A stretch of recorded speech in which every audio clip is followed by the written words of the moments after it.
Bonjour à tous et bienvenue dans ce nouveau Maurienne Zap. Tout de suite, les sujets de la semaine.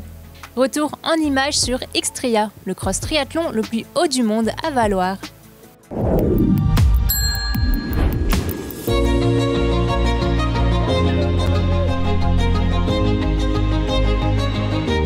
Grande première pour Valloire, qui accueillait la première édition du Xtra, le cross triathlon le plus haut du monde.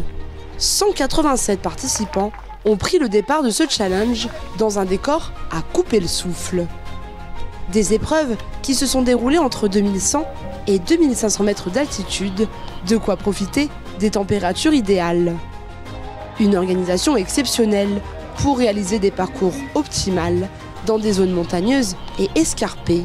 L'assaut du trail et ses bénévoles, les services techniques, la SEB, la NOT, etc. T'as besoin de tout, quoi. C'est un organisme. T'as que des organes vitaux, là. Faut pas en enlever un. Les épreuves débutaient par la natation, avec une eau à 16 degrés. De quoi rafraîchir les athlètes. 5 formats de course étaient proposés. Le XS avec 250 mètres de natation, 5,5 km de VTT et 2 km de trail. Le format S en individuel et en relais avec 500 mètres de natation, 10,4 km de VTT et 4,5 km de trail. Le format M avec 1 km de natation, 20,5 km de VTT et 9 km de trail. Et pour finir, le cross dual kid, auquel 20 enfants ont participé. Des athlètes allemands, suisses et italiens étaient également de la partie. Un véritable succès pour cette première édition qui permet à Valloire de s'imposer comme une destination phare du sport en haute montagne.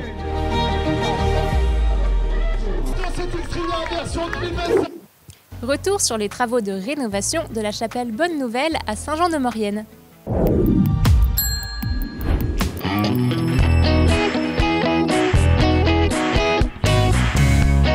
Direction les hauteurs de Saint-Jean-de-Maurienne. Peut-être avez-vous aperçu ou même entendu les allées-venues récurrents d'un hélicoptère au-dessus de la ville. Il s'agit de missions d'héliportage servant à approvisionner le chantier de la chapelle Bonne Nouvelle.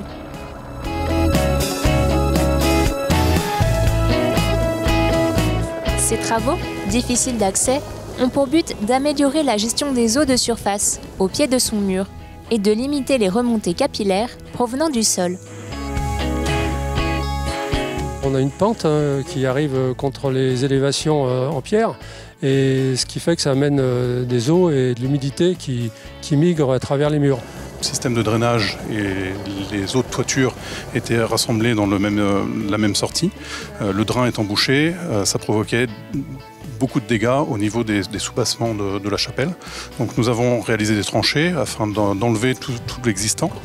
Nous sommes descendus jusqu'à l'aplomb du rocher existant sur lequel est fondée la chapelle Bonne Nouvelle. Nous remettons un système de drainage en entier, neuf, ainsi qu'une lame d'air afin de ventiler les maçonneries qui sont gorgées d'eau.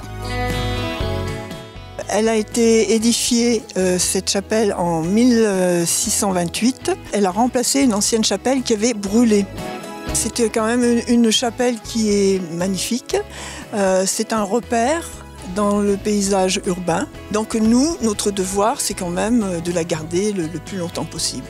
Les travaux sont financés par la Fondation du patrimoine, la commune de Saint-Jean-de-Maurienne, la région Auvergne-Rhône-Alpes, mais aussi par des citoyens donateurs qui ont participé au financement par le biais de souscriptions publiques. Les travaux ont été prévus pour une durée de 3 semaines.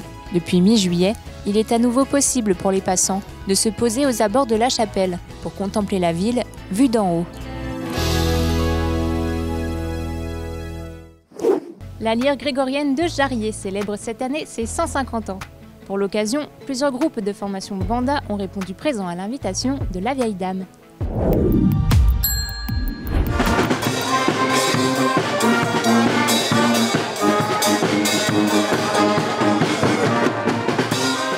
Il y a eu dernièrement à Jarrier l'acte 1 des 150 ans de la lyre grégorienne.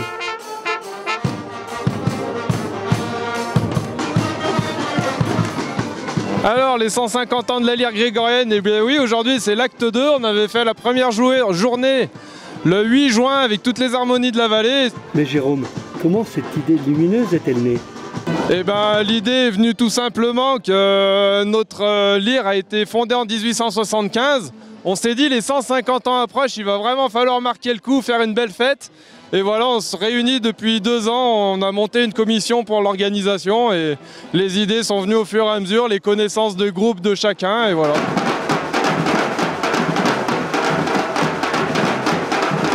Une journée ouverte au public avec des activités pour les enfants, des animations musicales et des groupes musicaux venus des 4 coins de la France. Et même nos amis transalpins qui ont fait le déplacement avec la Banda Alta Val Susa.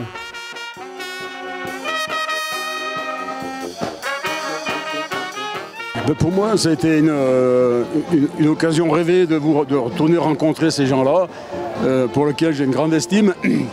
Et ça s'est fait à l'occasion de la fête de la forêt à Bollard, il y a 2 ans en arrière. Là. Et quand j'ai entendu la musique, j'ai dit ça, c'est des musiciens italiens, il faut que j'aille voir qui c'est. Et c'est là que j'ai rencontré les enfants des amis à Renate et à Natale. Ah ouais. Et voilà. Et c'est comme ça j'ai eu votre contact et c'est de là qu'on est parti pour vous inviter aujourd'hui. Et nous, on vous remercie pour l'occasion et pour la journée, la très belle journée. On espère de pouvoir échanger. Continuer à échanger. Oh, bien sûr. Bravo. Bien sûr. Bravo. Merci. Bravo. Merci. Merci. Les bandas ont résonné toute la journée dans tout Jarrier, faisant vibrer le village au rythme de la fête. Nicolas Labéry, qui dirige les amis de la banda Les Canaries, est ravi de cette journée festive.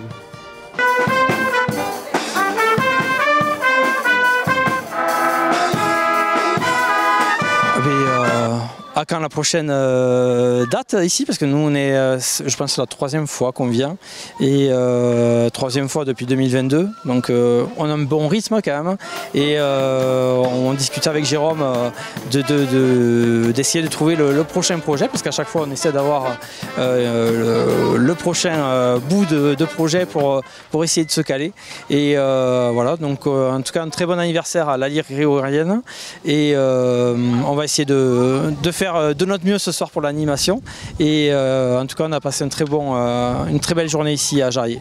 Et enfin, pour immortaliser cette journée de fête de la musique, des podcasts enregistrés en plein air par nos partenaires de l'association Morilnesez-vous.